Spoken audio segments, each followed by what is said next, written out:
வரகாபுல தும்மலபெனிய சந்திக்கு அருகில் இன்று அதிகாலை இடம்பெற்ற வாகன விபத்தில் 5 உயிரிழந்துள்ளனர். இந்த விபத்தில் பலர் காயமடைந்துள்ளதுடன் வரகாபுல மற்றும் கேகாலை வைத்தியசாலைகளில் அனுமதிக்கப்பட்டுள்ளதாகவும் போலீசார் குறிப்பிட்டனர். பஸ் ஒன்றும் வேன் ஒன்றும் நேருக்கு நேர் மோதி இன்று அதிகாலை 4:30 மணி அளவில் இந்த விபத்து இடம்பெற்றுள்ளது. உயிரிழந்தவர்களில் 3 பெண்கள் என்பதுடன் வேன் சாரதி மற்றும் சிறு குழந்தை ஒன்றும் அடங்குவதாக போலீசார் குறிப்பிட்டனர். சமாந்துறையிலிருந்து பயணித்த வேனும் பெல்கஸ்கோவிட்ட பகுதியில் இருந்து சோமாவதி யாத்திரைக்காக பயணித்த தனியார் பஸ்ஸுமே இவ்வாறு மோதியுள்ளன.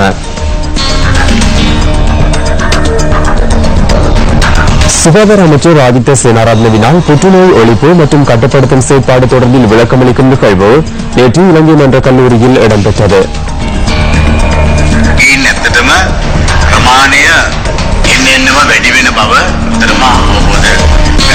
அண்மை காலமாக புற்றுநோயாளர்களின் எண்ணிக்கை அதிகரித்து வருகின்றது.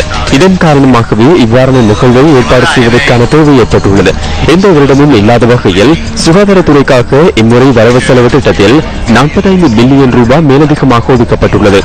இதில் 3729 மில்லியன் ரூபாய் புற்றுநோய் சிகிச்சைக்காக ஒதுக்கப்பட்டுள்ளது. புற்றுநோய் மருந்துகளுக்காக 2000 மில்லியன் ரூபாய் ஒதுக்கப்பட்டுள்ளது. இதன் அடிப்படையில் சுகாதாரத்துறைக்கு ஒதுக்கப்பட்டுள்ள நிதியில் 4.4% புற்றுநோயை கட்டுப்படுத்துவதற்காக ஒதுக்கப்பட்டுள்ளன.